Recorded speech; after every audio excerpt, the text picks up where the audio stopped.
আমরা একসাথে সংস্কার করব, একসাথে সরকার করব, নতুন দেশ গঠন করব, এরকম কিন্তু এখনো আমরা ভাবি।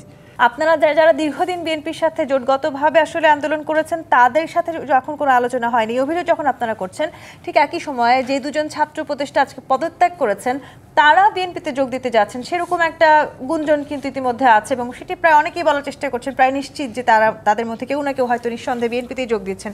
সেটিকে তাহলে আপনি কিভাবে মিলাতে চান?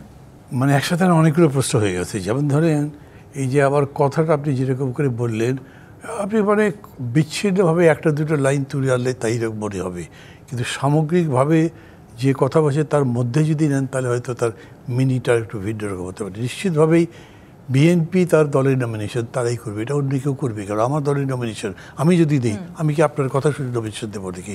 পরামর্শ নিতে পারি, সেটা অন্য, কিন্তু আপনি আমারটা ডিকটেট করতে পারবেন না। কথাটা ওইটা না। প্রশ্ন হচ্ছে যখন আমরা বলছি যে আমরা যৌথভাবে নির্বাচনটা করব, তার মানে সেখানে আসল সমঝোতা তো হবে। তাহলে নিশ্চয়ই যারা ওই সমঝোতার মধ্যে থাকবেন তাদের মধ্যে একটা এক্সপেকটেশন হবে যে আমি কয়টা পেতে পারি, কোথায় কোথায় পেতে পারি, সে অনুযায়ী সে তার দলটাকে রেডি করতে চাইবে। কিন্তু দেখা গেল almost at the end of the, একদম পুরোটা শেষ সময় না, প্রায় শেষ সময়ে এমনভাবে জিনিসটা ঘটে গেল যাতে বলেছে যে আমার জন্য জায়গা কই রইল। এটা প্রত্যেকের ফিলিংয়ের মধ্যে রয়েছে। কয়টা এখন? 27টা। আমি বলেছি অন্তত 38টা তো দলই আছে, তারপরে সব দলকে আপনি দিচ্ছেন না, একটা আবার ধরে নিতে হবে। দ্বিতীয়ত হচ্ছে যে কটাকে দিতে পারবেন একটা করে দেবেন। তো একটা করে যে দেবেন তারপরে দলের প্রেসিডেন্টকে দেবেন যদি আমি ধরে নিই, বা সেক্রেটারিকে দেবেন। বাকি মেম্বাররা মনে করবেন ওই নেতা নিজেরটা পেয়েই তারপর তারা আমাদের কথা ভাবে না। দলের মধ্যে তো একটা বড় সমস্যা।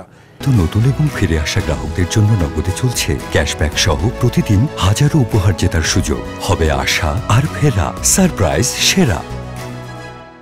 এই যে সাআদাত হোসেন সেলিম তার দল বিলুপ্ত করে ওখানে যোগ দিলেন, এটা এমনিতে খুবই বড় সংবাদ বিএনপির জন্যে। কিন্তু দলদের যোগ দেওয়ার সাথে সাথে তার নমিনেশন যখন কনফার্ম করলেন, তার আগে সবাই জানে যে তিনি ওখানে নমিনেশন পাচ্ছেন না। তখন কমন ধারণাটা কী হবে? নমিনেশনের জন্যেই তিনি তার দলটা বিলুপ্ত করে ওই পার্টিতে গেছেন। এইটা কোনো গুড মেসেজ না। আমরা এগুলো সম্পর্কে বলছি।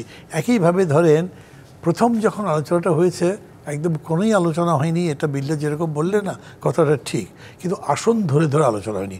সাধারণভাবে প্রথম পর্যায়ে আমরা বলেছি ধরেন আমাদের এই যে 6টা দল আছে গণতন্ত্র মঞ্চে, সেই 6টা দলে 6 জন টপার, 6 জন প্রেসিডেন্টকে কনফার্ম করেন আপনারা যে তারা করবে, তারা নিজের এলাকায় শুরু করুক। কিন্তু এইটা ওনারা করতে পারেননি।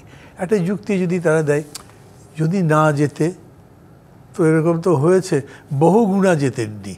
একটা রাজ্যের প্রধানমন্ত্রী বা মুখ্যমন্ত্রী ছিলেন, অমিতাভ বচ্চনের কাছে হেরে গেছেন। এরকম বহু জায়গায় হয়েছে, তো ওলট পালট হয়ে যায়। তো যতটা আপনি দিয়েছেন, ধরেন যে 273 জনের মধ্যে 173 জন জিতবে নাকি? এই 273 জনের মধ্যে 150 জন জিতবে এরকম গ্যারান্টি আছে আপনার কাছে কি? থাকতে তো পারে না। কাজে আমাদের ধরেন 6 জনকে দেওয়া হলো, মনে করছেন ধরেন 3 জনকে দেবেন, 3 জন দেবেন না। আমি যদি বলি টপার 6 জনের মধ্যে 3 জন যদি হেরেও যায়, তবু তাদের দলের পজিশন রক্ষা করবার জন্যে এইটা হলে ভালো ছিল। কিন্তু এটা আলোচনা করা যায়নি, আমরা তাদেরকে এরকম করে বলতে পারিনি। অতএব বিষয়টা এরকম হলো যে একটা গ্যাপ নিয়ে জিনিসটা স্টার্ট হলো। আমরা খুব অনুভব করি, আমাদের কথাই ছিল আমরা একসাথে আন্দোলন করেছি, আমরা একসাথে সংস্কার করব, একসাথে সরকার করব, নতুন দেশ গঠন করব, এরকম কিন্তু এখনও আমরা ভাবি। কিন্তু করব যে সেইটা দেখতে পাচ্ছি কীরকম ধরেন মাঝে কথা হলো যে অনেকগুলো ওলটপাট হচ্ছে, কত 23 জন বা 27 জন চেঞ্জ করাবে, নতুন লোক দেওয়া হবে। আলটিমেটলি কিন্তু দিতে পারলেন না, কারণ প্রতিটা জায়গায় হয় ডেমনস্ট্রেশন, না হয় মানববন্ধন, না হলে মারামারি, গোলাগুলি পর্যন্ত হয়েছে।